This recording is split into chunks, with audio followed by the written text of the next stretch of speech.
आज का ये दिन जो भारत देश में गुरु पूर्णिमा के नाम पर मनाया जाता है। गुरु पूर्णिमा मनाने की जो ये विचारधारा है, ये पद्धति है, ये प्राचीन समय से चली आ रही है और गुरु और सदगुरु श्रेणी के गुरु के जो भी शिष्य हुए उनके तरफ से ये परंपरा चलाई गई, क्योंकि मान्यता है कि गुरु शब्द का एक अर्थ होता है अंधकार से प्रकाश की ओर ले जाने वाला।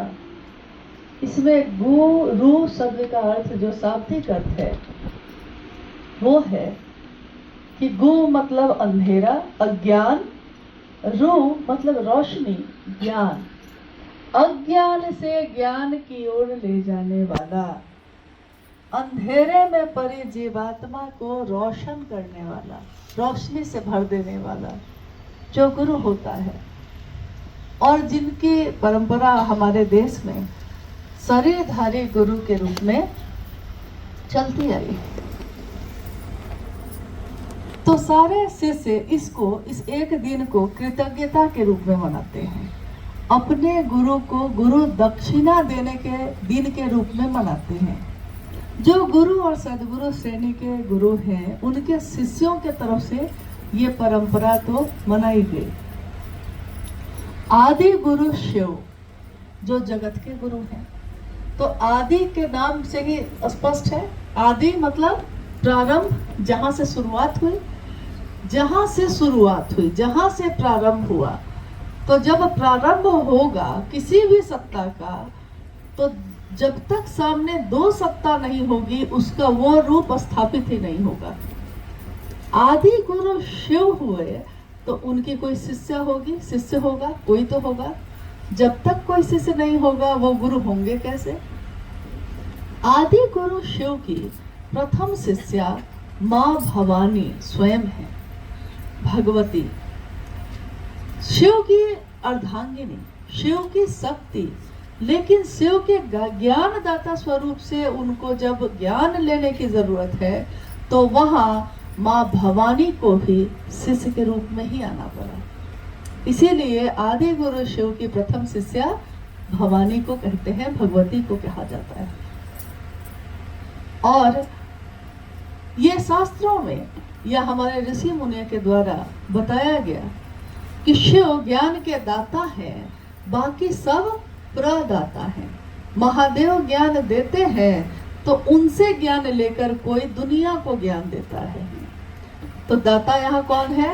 एक दाता, फिर कुछ कोई दूसरा नहीं है।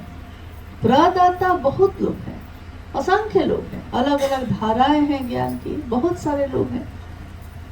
महादेव से देकर लेकर जो दिया। और यहाँ साहब श्री ने शिव के शिष्य ने कहा कि सीधे शिव को ही हम गुरु बना सकते हैं। तो यहाँ हम जो शिव के शिष्य हैं, हम लोगों ने किसको गुरु बनाया? जो ज्ञान के दाता हैं। तो जो ज्ञान के दाता हैं उनकी गुरु पूर्णिमा मनानी होगी, तो पल प्रति पल मनानी होगी, हर दिन मनानी होगी, हर पल हर क्षण शिव के शिष्य का हृदय कृतज्ञ होता है अपने गुरु के लिए। इसीलिए शिव के शिष्यों की दुनिया में हर पल उनका गुरु का पूर्णिमा ही है। दुनिया के लिए आषाढ़ के दिन, आषाढ़ का पूर्णिमा गुरु पूर्णिमा के रूप में मनाया जाता है। लेकिन जगत गुरु शिव के शिष्य जो इस जगत में रहते हैं, जो सामान्य दिखते हैं, अति सामान्य दिखते हैं, लेकिन उनके तरफ से अपने गुरु के लिए कृतज्ञता व्यक्त करने के लिए कोई दिन, कोई तिथि, कोई राशि, कोई नक्षत्र निर्धारित नहीं है। वो हर पल मनाते हैं, क्योंकि बार बार साहब के पास ये जिज्ञासा रखी जाती थी, शिव के शिष्य गुरु पूर्णिमा क्यों नहीं मनाते? तो कोई एक दिन शिव के शिष्य कैसे मनाए जबकि वो हर पल मना रहा है? जो बाकी 364 दिन कम मनाता है तो वो 101 दिन ज्यादा मना सकता है। शरीरधारी गुरु के लिए कर सकता है, कोई दिक्कत नहीं है, होती आई है, प्राचीन परंपरा है। महागुरु महादेव के लिए कौन सी परंपरा तय की जाएगी, कौन तय करेगा? क्योंकि गुरु तय करते हैं और शिष्य गुरु के आदेश पे चलता है। इसलिए आज भी दुनिया में हर जगह महादेव की बात, महादेव की चर्चा हर स्थिति में, हर जगह पे प्रसार पा रही है, बढ़ती चली जा रही है। हम सभी विभिन्न जगहों पे रहते हैं, अलग अलग जगह पे। हम सबकी विचारधारा अलग है, कोई एक जैसा नहीं है। कहीं आज तक देखा किसी को हम लोगों ने कि एक जैसा हो। यहाँ तक कि जिस शरीर से एक बच्चे की उत्पत्ति होती है, उस शरीर का भी एक भी स्थिति उस बच्चे से भी नहीं मिलती, न उसके स्पर्श में या थंब में, अंगूठे में उसकी छाप तक एक जैसी नहीं। बाल में कहते हैं लोग कि देखने में तो सारे लोगों के बाल एक ही तरह रखते हैं, केस एक ही तरह के हैं, लेकिन इस केस में भी जो मशीन से देखा जाएगा तो सबका डीएनए अलग अलग है, सबकी रचना अलग है, एकदम अलग है। यहाँ तक कि हमने कभी गौर नहीं किया है, लेकिन हर वो चीज जो हम लोग प्रयोग करते हैं उसके अंदर और अंदर उसके ज्ञान को जानिएगा। जैसे कि हम रुद्राक्ष के दाने को धारण करते हैं, 12 दाना का करते हैं, साहब ने किया तो हम लोग भी करते हैं। 12 दाने का कंगन शिवशिष्य इसलिए पहनते हैं कि 12 सूर्य माने गए, 12 राशियां हैं, तो 12 हम ज्योतिर्लिंग भी 12 है, तो 12 दाने का इसका अलग गुणनफल है, अंक का विज्ञान है ये। लेकिन रुद्राक्ष के एक दाने में जो रचना है, संरचना है, जैसे आपने देखा कि ये है इसकी बनावट, कोई एक दाने की बनावट, फिर लाखों करोड़ों दाने आप वहां रख दीजिए, किसी दूसरे दाने से वो मिलती नहीं है। इसी पे विश्व में अंगूठे की छाप की परंपरा चली। रुद्राक्ष के दाने के अनुसार जो संरचना है, तो इंसान के हथेली पे भी, अंगूठे में भी या उसकी उंगलियों में भी उसी तरह है। किसी एक व्यक्ति का, किसी एक जीवात्मा का, और मन की भी उसी तरह है। शरीर की रचना तो हम देख लिए, रुद्राक्ष की रचना भी दिखाई देती है। संरचना क्या है आंखों से देख सकते हैं हम। मन की संरचना क्या है, क्या वो इन आंखों से दिखाई देगी? हृदय के भाव की संरचना क्या है, क्या हम इन आंखों से उसको देख सकते हैं? नहीं देख सकते। तो हमारा हृदय एक जैसा हो सकता है। देखिएगा कि जब प्रेम दिवस मनाया जाता है तो लोग दिल के आकार का खिलौना, फूल सब दिल के आकार का देने लगते हैं। दिल के आकार को आप बना सकते हैं, लेकिन इस दिल में, जो दिल का आकार है, उस दिल में जो भावनाएं पैदा होती हैं, उसकी क्या संरचना है, उसकी क्या बनावट है, किसी की किसी से नहीं मिलती। अरबों खरबों की संख्या में जीवात्मा है इस धरती पे, और इस पूरी तरह विसंगतियों में भरे विश्व में महादेव संगति की स्थापना करते हैं। संगति की यानी एक साथ बैठा देते हैं, एक सोच पे खड़ा कर देते हैं, एक सोच। शिव की शिष्यता क्रांति है, शिव की शिष्यता जागरण है। क्या है? साहब ने कहा शिव की शिष्यता जागरण है, व्यक्ति के मानसिक और आध्यात्मिक तल का, व्यक्ति के मानसिक मन का और आध्यात्मिक जो उसका हृदय समझता है, जिस चीज को महसूस करता है, जागरण है, जग जाना है। मैं कौन हूँ, कहाँ से आया, कहाँ से आया था, कहाँ को जाऊंगा, क्या करने आया, क्या कर रहा हूँ, मेरे इस काम का उद्देश्य क्या होगा। यानी अब वो जगा हुआ है, सचेत है, सजग है हर चीज के प्रति, प्रकृति के प्रति, व्यक्ति के प्रति, इंसानियत के लिए। इंसानियत जो इंसान में अब बहुत कम दिख रही है, लेकिन शिव का से अब इसके लिए जग रहा है। जीव शिव होगा, जीव होगा तब न शिव होगा। लेकिन जीव के रूप में क्या हम जीवात्मा है? वो जीवात्मा है पशु से भी नीचे जिसकी वृत्ति चली गई, पशु से भी नीचे। पशु भी एक क्षण को विचार करता है, सोचता है, किसी से नफरत करता है तो किसी से प्रेम भी करता है। लेकिन कभी कभी इंसानों में, खबर में पढ़िएगा कि किसी ने किसी की हत्या इस तरह से कर दी कि समझ में ही नहीं आया, इस तरह से क्यों की? किसी ने किसी को मानसिक और शारीरिक यातना इस तरह से दे दी कि समझ में ही नहीं आया, क्यों किया ऐसा? यानी पशु से भी नीचे की वृत्ति है। अब 50 वृत्तियों में यह शरीर चलता है। पशु की वृत्ति से जीव की वृत्ति पे पहले वो आएगा, तब न शिव होने की प्रक्रिया चलेगी। ये जीव जिसमें मानव का गुण हो, मानवीय गुण हो, सहानुभूति हो, प्रेम हो, और दूसरों के दुख को देखकर जो दुखी होता हो, वो जीवात्मा जिसमें करुणावतारम शिव का गुण है। करुणावतारम है वो शिव, करुणा जिनसे निश्रित होती है वो है शिव। तो जीव भी उसमें गुण होगा ये। तो साहब ने जो ये तीनों सूत्र दिए, इन तीनों सूत्रों का पालन करते करते हमारा मन एक तो जगत के लिए भी जगा, लौकिक और पारलौकिक दोनों जगत के लिए सजग हो गया। जब हम जगेंगे तो घर और बाहर दोनों के लिए जगेंगे। ऐसा तो नहीं है कि अंदर के लिए तो जग गए और बाहर नहीं देखते हैं, ऐसा तो नहीं है। सुबह में जो जगता है वो घर को भी देखता है और बाहर को भी देखता है। तो जो अंदर से जगा वो खुद को भी देखता है और जगत को भी देखता है। तीनों सूत्रों के माध्यम से गौर करने की बात है कि तीनों सूत्रों में साहब श्री ने मन के जागरण की बात की। मन ही वो साधन है जो शिव से मिल सकता है। मन ही वो तरीका है जिसके द्वारा हम महादेव से अपने जुड़ाव को सुनिश्चित कर सकते हैं।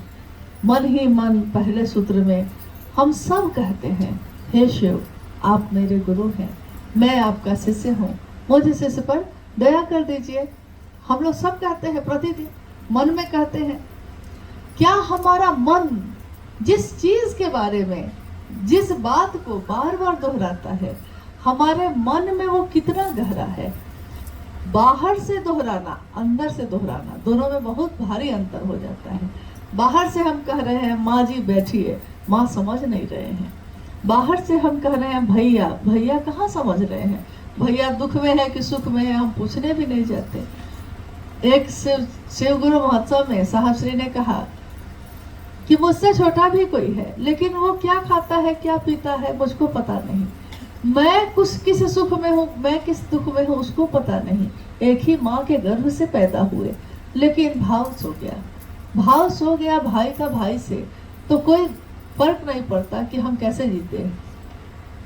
और इसी भाव को जगाने की विधा है ये तीनों सूत्र। तीनों सूत्र जो देखने में, सुनने में बहुत साधारण लगते हैं, बहुत सामान्य लगते हैं, लेकिन ये पूरी तरह व्यक्ति के मन को जागृत कर देता है। और जब वो जगता है तो अच्छे बुरे की समझ पैदा होती है, दूसरों को परखने की समझ पैदा होती है। और ये जमाना जो शिव का रूप नहीं है, एक पत्थर का टुकड़ा, जो पत्थर का टुकड़ा है, पड़ा हुआ है, कोई उसकी तरफ देखता भी नहीं, कोई उसकी कद्र नहीं करता। एक दिन कोई संग तराश, कोई पत्थर से मूर्ति बनाने वाला उस पत्थर के टुकड़े को तराशता है, छेनी से, हथौड़ी से मारता है, चोट खाता है वो पत्थर, तकलीफ होती है, पीड़ा होती है उसको, लेकिन उस पीड़ा में उसका सृजन है। इस दुख से वो आनंद में जा सकता है। हम कहते हैं हम दुख सहना नहीं चाहते, महादेव दुख देते भी नहीं, लेकिन अगर ये दुख मेरे मन को शिव बना सकता है तो हमको इस दुख को भी सहना चाहिए, क्योंकि इसमें हमारा सृजन है, इसी में हमारा उन्नयन है। कोई पत्थर भी जब हथौड़ी की चोट खाता है तब जाकर वो मूर्ति बनता है, और जब मूर्ति बनता है तो उसकी पूजा होती है। कभी जिसकी पूजा होती है, पहले तो नहीं होती थी, बस उस पत्थर का आकार बदला है। तो वो पूरा का पूरा पत्थर, हम उसको कहते हैं, जिस भी देवी या देवता की मूर्ति वो है, महादेव की है, तो हम कहते हैं अब हम पत्थर नहीं कह रहे उसको, अब हम कहते हैं महादेव है, हम कह रहे हैं नंदी है, लेकिन वो तो पहले पत्थर था। ये कैसे बना? किसी ने तरासा है इसको। और साहब श्री के लिए ये पंक्ति कितनी सटीक है, यारों मैं इस जमाने का संग तरास हूं। जमाने का संग तरास यानी ये पूरी दुनिया, इस पूरी दुनिया का जो रूप है वो उस पूरी दुनिया के रूप को तराश रहे हैं। छेनी लगेगा ही, हथौड़ी लगेगी ही, स्वाभाविक है कि कुछ कष्ट होगा, हर चीज मेरे अनुसार नहीं होगा, जो गुरु चाहेंगे वही होगा, लेकिन इस छेने और हथौड़ी में सुख है। कोई मुझको महादेव जैसा बनाता है, कोई मुझको जीव से शिव बनाने की प्रक्रिया में डाल रहा है, कोई उस तरफ लेकर जा रहा है। यारों मैं इस जमाने का संग तरास हूँ, पत्थरों को भी बोलने का हुनर देके जाऊंगा। तो साहब शेर ने हमको आपको क्या दिया? हमारा जीवन जो पत्थर है, पत्थर था, आज पत्थर नहीं है, कभी पत्थर था। कौन क्या खाता है, कौन क्या पहनता है, किसको क्या चाहिए, सुबह से रात तक इस जीवन में यही चलता था, लेकिन आज इस जीवन में ये नहीं चलता है। आज भी हम सबकी परवाह करते हैं और भी अच्छे तरीके से करते हैं, लेकिन इस परवाह के साथ साथ उसकी भी परवाह करते हैं जो मेरे अंतस में है, जो ये चेतना है, मैं कौन हूँ, कहाँ से आया। शिव मेरे गुरु हैं, मैंने अपने गुरु के लिए क्या किया। कोई भी शिष्य अपने गुरु की स्थापना करता है, कोई भी शिष्य अपने गुरु की महिमा का गान करता है। दुनिया महादेव महादेव करे इसकी कोशिश करता है। साहब ने शिवरात्रि के पावन अवसर पर महादेव के सामने आरती की थाली लेकर जब वो खड़े थे, तो उन्होंने अपने गुरु महादेव से ये कहा कि मैं चाहता हूं कि ये हरा भोला हरा शिव की जो धुन बज रही है, इसकी गूंज पूरी धरती पे हो, पूरा विश्व इस गूंज से भर जाए, महादेव के नाम की गूंज हो, जहां से हम गुजरे महादेव का नाम सुनाई दे, महादेव महादेव। और साहब कह रहे हैं कि देखो ना, सब तो भजता है, अभी तो आप सुन रहे थे, कौन नहीं भजता है, काल भी जिसका नाम भजता है, शिव शिवम। ये नक्षत्र, ये राशियां, ये तत्व शिव का बनाया हुआ, हर तत्व शिव का नाम गूंज है, उसमें शिव के नाम की गूंज है, शिव शिवम गूंज रहा है ये। और मैं चाहता हूँ कि हर जगह ये गूंज हो और मैं इसका साक्षी बनूं। साहब श्री की वो पंक्ति ये दर्शाती है, शरीर की मौत होती है, होगी ही होगी, जन्म हुआ है तो होगी, लेकिन वो जीवात्मा जो साहब के उस शरीर के अंदर से ये बात बोल रही है कि मैं इसका साक्षी बनूं, तो दुनिया में जहां भी महादेव के नाम की गूंज होगी, स्वयं शिव के शिष्य साहब भाई नानंद जी इसके साक्षी होंगे।